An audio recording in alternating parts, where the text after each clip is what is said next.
sounds great. How exactly did you and Gold's Gym get involved with the UFC?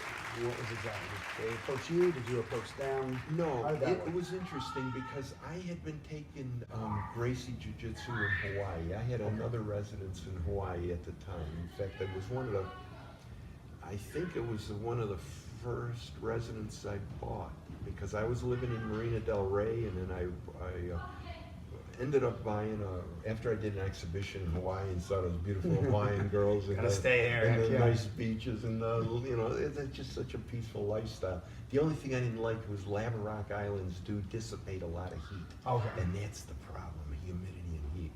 But aside from Laverack, I liked Hawaii. I bought a place there, and I lost contact of what you're going to say. The reason why is because I'm ready to do blood tests, and I've been dieting for 48 hours. Oh, yeah. We'll keep it simple.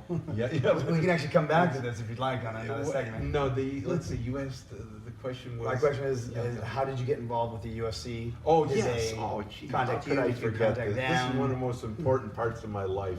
See, I see what happens when I start talking about the girls in Hawaii. Well, I met Helson Gracie, and he was living, 5 minutes from where I live. I lived in Hawaii Kai, and Helson lived in just Ainakaina, which was this is on the island of Oahu, but we were on the west side of Oahu near Hawaii Kai. Okay. I was in Hawaii Kai, and near Hanauma Bay. So, and you were just in Hawaii as well. 2 years ago. Yeah. Going to meet the fighter. Oh, you bet. That was a wonderful. I heard all about that. Oh, great. Thank you. I was very impressed. And so I met Helson Gracie, and I was very impressed in the style of art that Jiu-Jitsu was. I was extremely impressed. So I started taking lessons with Helson. I don't know if it was 89 or 90. So 92, he came, we were practicing one day, and I used to do some private lessons with him in the daytime, and then we'd go to Hawaii University at night and train. And he said to me one day, he said, would you be interested in getting involved? My brother wants to do some, have you ever heard of Valley Tudo fights? I said, yeah, I think Ken Shamrock fights in that, doesn't he? And he says, yeah. I says, yeah, my brother knows him somehow. And so to make a long story short, Helson said, well, would you think you might be interested in maybe getting Gold's Gym to sponsor it and getting involved somehow with it? And I said, yeah.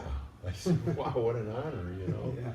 So I believe I took a trip at that time or around a similar time or with Carlos Valente, who's another black belt under Hickson Gracie, and we went to Brazil, and we actually went to Florianopolis, which is an island in southern Brazil, and not too far from where Anderson Silva lived. Of course, at that time, I know Vitor Belfort was only about 14 or 15 at the time, and he was still a tremendous fighter for Brazil. Yeah. So he would come over, all the Brazilian fighters would come over and stay at Helson. Helson Gracie had a big home that he rented, but inside the walls were knocked out and they put in curtains, and everybody had a cubicle, Okay. So the Brazilians would come in, everybody from different parts of the country would come in, and they would stay at Helson's house. Everybody would surf in the morning, and then afternoon, Helson would want to sleep, but I conned him into giving me private lessons in the afternoon. He didn't like that because he wanted to just sleep. Yeah. They would get up at 6 in the morning, 5:30 in the morning, and go surfing. I didn't go surfing. I was, a little antsy. I grew up in New York, and I didn't, thought the You were a sharks. surfer. I'm not Yeah. a surfer. No, I'm I not. watched Shark Week too. I don't go in the water. You bet. My skills aren't that tough. Yeah, they say you got to punch a shark in the nose, but damn. Is that from with inside the mouth? Yeah, right. There you go. And so I thought, yeah, sure, I'd love to get involved with that. So we did, and we got involved for a couple of years, for a few years, I guess it was. But what I saw watching when these fighters were sending in their videotapes or whatever they had of the qualifications for the first UFC. And I'm watching these guys go in a meatpacking company and punch throw a side of a beef. Yeah. You know, this guy that took this Punjab salat or something, and I didn't know what it was. Yeah. And I thought, oh my God, what do these guys do? Do they kill each other? I mean, does somebody die in these fights? And then I said, what kind of referees did you get? Oh no, we're not gonna. You don't put no referee in. 2 guys go in and 1 comes out of the ring. You know, and we lock them in the ring. Thunderdome. Yeah, Horian told me. He says we lock them in the ring, and I said, oh wow, this sounds amazing. So, but I only stayed in for a while, and so was Horian only for a little longer than myself.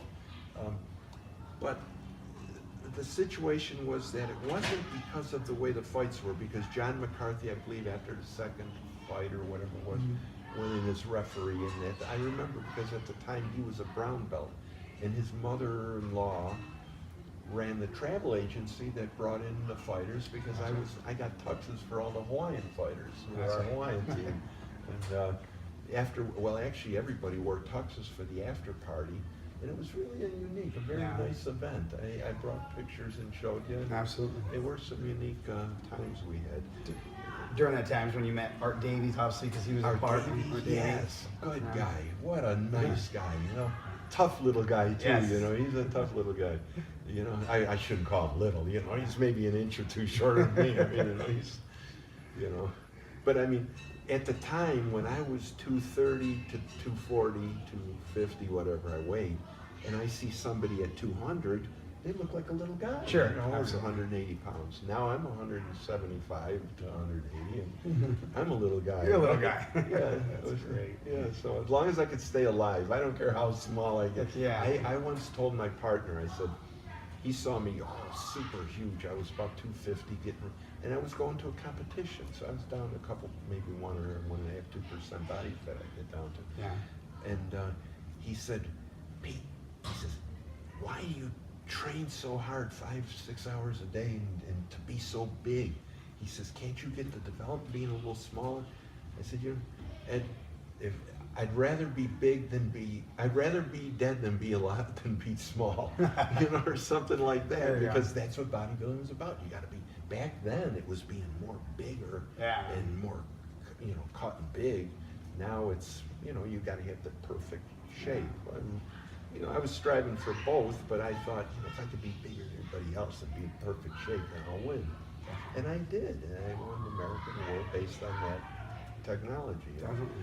But you know, it's a science that is like any other science, you know, and it requires a lot of work, like martial arts does, you know.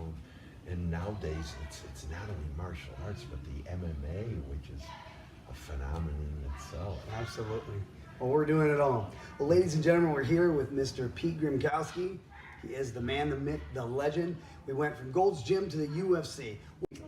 Thank you again for coming today. We're gonna let It's you a go. real pleasure. Yeah, a real pleasure to look back on history. Definitely. You know, We enjoy hearing about your history because there's so much to it. Once again, from auto racing to bodybuilding to UFC to Grymko International, which we're going to talk about next week, if you don't mind. Interesting, yeah. We'll talk about and find out what Grymko International is. And it's interesting. I'm working on a new scientific project that's been actually since about the beginning of time almost, but it's a molecular hydrogen. And that seems to be, it's going to be a new thing. Okay. Your body, every cell of your body is energized from molecular hydrogen. You know, as you know, all 3 trillion cells or whatever it is in the body have a nucleus, just like our solar system is the nucleus is the sun, and you've got all this energy field running around it called the mitochondria in the cell, and molecular hydrogen stimulates mitochondria activity. So that's going to be a tremendous thing in the future for all athletes and for everybody who wants to stay healthy, even people with health problems, to keep every one of those cells healthy. And that's the problem we got nowadays with cancer is mutated cells. Absolutely. So we'll find out more about that. Look forward to it. Thanks once again. I'm your host, the Iron Man Tyson Johnson, here with Mr. Pete Grymkowski. We'll talk to you next time right here on Meet the Fighter Moment.